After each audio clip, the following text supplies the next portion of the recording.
అత్యధిక majority స్థానాలతో YCP మళ్లీ ప్రభుత్వాన్ని ఏర్పాటు చేయబోతున్నామని విజయవాడ ఎంపీ వైసీపీ అభ్యర్థి కేశినేని నాని అన్నారు.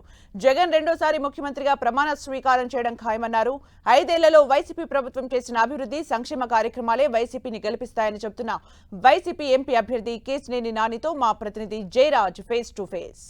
విజయవాడ పార్లమెంట్ సభ్యులుగా ఉన్నటువంటి కేశినేని నాని గారు 2024 ఎన్నికల్లో మూడోసారి పోటీ చేస్తున్నారు. విజయవాడ పార్లమెంట్ స్థానం నుంచి వైసీపీ అభ్యర్థిగా ప్రచారం విస్తృతంగా జరుగుతోంది. ప్రజాస్పందన ఎలా ఉంది, రాబోయే రోజుల్లో ఎలాంటి ప్రభుత్వం ఏర్పాటు చేయబోతున్నారని వివరించడానికి మన దగ్గర కేశినేని నాని గారు మన దగ్గర ఉన్నారు. సార్, ఎలా ఉంది ప్రజాస్పందన? మీరు మూడోసారి పోటీ చేయబోతున్నారు విజయవాడ పార్లమెంట్ పరిధిలో, ప్రజాస్పందన ఎలా ఉంది? చాలా బాగుంది. ఎందుకంటే ప్రజలు ఆ ప్రాంతాన్ని అభివృద్ధి చేసిన వాళ్ళని కానీ వాళ్ళకి మంచి చేసిన వాళ్ళు కానీ ఎప్పుడూ మర్చిపోరు.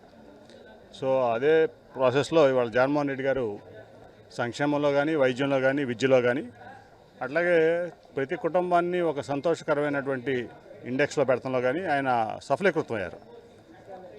కాబట్టి ఇవాళ ఏ పారామీటర్లు తీసుకున్నా చంద్రబాబు నాయుడు కంటే ఎక్కువ అభివృద్ధిలో కానీ, లేకపోతే జిఎస్డిపి పెంచడంలో కానీ, లేకపోతే జాబ్ క్రియేషన్లో కానీ, అట్లాగే మీరు తీసుకుంటే పర్ క్యాపిటల్ ఇన్కంలో కానీ, ఏది దేంట్లో తీసుకున్నా కూడా ఇవాళ నీతి ఆయోగ్ ఫిగర్సే చెప్తున్నాయి. చాలా చక్కగా ఉంది. అట్లాగే నా సంగతి మీ అందరికీ తెలుసు.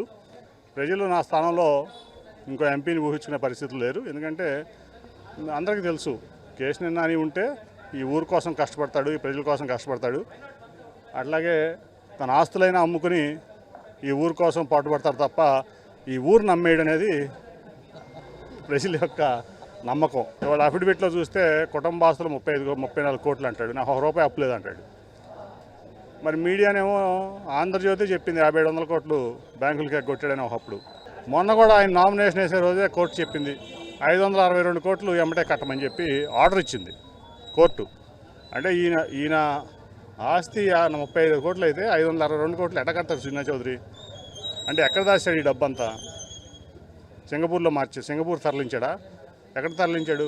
మాడితే సింగపూర్ అంటారు ఈ దొంగలందరూ, బ్యాంకు దొంగలు కానీ, ఈ రియల్ ఎస్టేట్ దొంగలు కానీ, వీళ్ళంతా వెస్ట్రన్ సింగపూర్ చేస్తారంటే ఆయన ఉద్దేశం ఏంటి?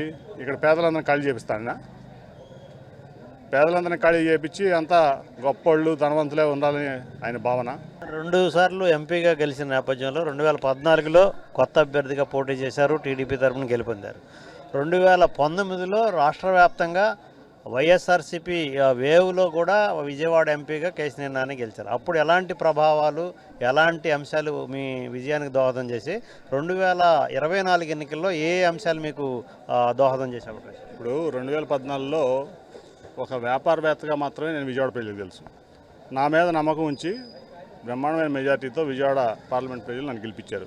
ఆ నమ్మకాన్ని వమ్ము చేయకుండా 60 ఏళ్ళు వెనకబడిన విజయవాడని ఏ రకంగా ముందుకు తీసుకెళ్ళామో మీరు చూశారు. ఎయిర్పోర్ట్ విషయంలో కానీ, కనకదుర్గ ఫ్లైఓవర్ విషయంలో కానీ, బెంజ్ సర్కిల్ ఫ్లైఓవర్ విషయంలో కానీ, అట్లాగే ఇక్కడ స్ట్రాంగ్ వాటర్ డ్రైనేజ్, వరద నీటి డ్రైనేజ్ కానీ, అనేక ఇన్ఫ్రాస్ట్రక్చర్ ప్రాజెక్టులో కానీ, మల్టీ స్పెషాలిటీ హాస్పిటల్లో కానీ, టాటా ట్రస్ట్ని తీసుకొచ్చి అన్ని గ్రామాలు బాగు చేయడంలో కానీ, 3000 కోట్లు పెట్టించి అన్ని గ్రామాలు బాగు చేయడం కానీ, ప్రజల ఆరోగ్యం గురించి కృషి చేయడంలో కానీ, అట్లాగే ఉద్యోగాల్లో చాలా కృషి చేయడంలో కానీ చూశారు. అందుకే 19లో పార్టీలకు అతీతంగా నాకు ఓటేసి గెలిపించారు ప్రజలందరూ కూడా. వాళ్ళ నమ్మకాన్ని ఎప్పుడు కూడా నిలబెట్టుకోవడమే నా యొక్క లక్ష్యం, నా యొక్క ధ్యేయం. 2019లో టాటా ట్రస్ట్ చేసినటువంటి సర్వీసెస్ దాదాపు 3000 కోట్లకు పైగా మీరు ఖర్చు చేసి, ఆ అంశాలన్నీ కూడా ఇప్పుడు ఎన్నికల్లో కూడా ప్రభావితం అవుతాయా? ప్రజలు ఒక నమ్మకం, ఏదైనా నాని ప్రతి నిమిషం ప్రతి క్షణం మా కోసం కష్టపడతాడు, ఈ విజయవాడ అభివృద్ధి కోసం కష్టపడతాడు, వాళ్ళకి నమ్మకం. వాళ్ళ నమ్మకం వమ్ము చేసిన పని నేను ఎప్పటికీ చేయను. నిరంతరం నాకు ఏ అవకాశం వచ్చినా విజయవాడ కోసం ఉపయోగిస్తాను, విజయవాడ ప్రజల కోసం ఉపయోగిస్తాను. అందుకే ఆ రోజున నాకు ఒక ప్రశ్న ఎదురైనప్పుడు, నీ వ్యాపారం ముఖ్యమా, ఇక్కడ విజయవాడ ప్రజలు ముఖ్యం అన్నప్పుడు నేను విజయవాడ ప్రజలే ముఖ్యమని నేను భావించి నా వ్యాపారాన్ని మూసుకున్నాను. సో ఇవాళ ప్రజలు కూడా అది గుర్తించారు. ఏదైతే నా సర్వీసెస్ ఉన్నాయో, ఏదైతే నా లక్ష్యం ఉందో ప్రజలు గుర్తించారు. ఖచ్చితంగా నిరంతరం ఈ విజయవాడ కోసం పాటుపడితే నా లక్ష్యం. మీ హయాంలో వీటి అభివృద్ధి కోసం జరిగిందని చెప్పేసి మీరు అంటున్నారు, కానీ మేమే తెచ్చామని ప్రతిపక్షం అంటారు. దీన్ని ఎలా చూడవచ్చు? ఎక్కడుంది ప్రతిపక్షం? అసలు ప్రతిపక్షం 2014 నుంచి 2019 వరకు నేను ఇక్కడ ఎంపీని. చంద్రబాబు నాయుడు ఇక్కడ సహకరించలేదని నేను చెప్తున్నా. మళ్ళీ ప్రతిపక్షం ఎక్కడ ఉంది? 2019 నుంచి 24 వరకు ప్రతిపక్షం లేదు కదా, నేనే కదా ఇక్కడ ఉంది. ఎక్కడున్నారు ఇప్పుడు దిగే రియల్ ఎస్టేట్ వాళ్ళంతా? ఒకళ్ళేమో ఇక్కడ బ్యాంకు దొంగ వెస్ట్లో, ఒకళ్ళేమో కాల్ మనీ దొంగ, ఒకడేమో బ్రోతల్ హౌస్ నడుపుకునేవాడు. ఇప్పుడు విజయవాడ పార్లమెంట్కి వచ్చినోడేమో రియల్ ఎస్టేట్ మోసగాడు, పెద్ద స్కామ్స్టరు. వీళ్ళందరినీ నమ్మే పరిస్థితులు ప్రజలు ఎక్కడ ఉన్నారు?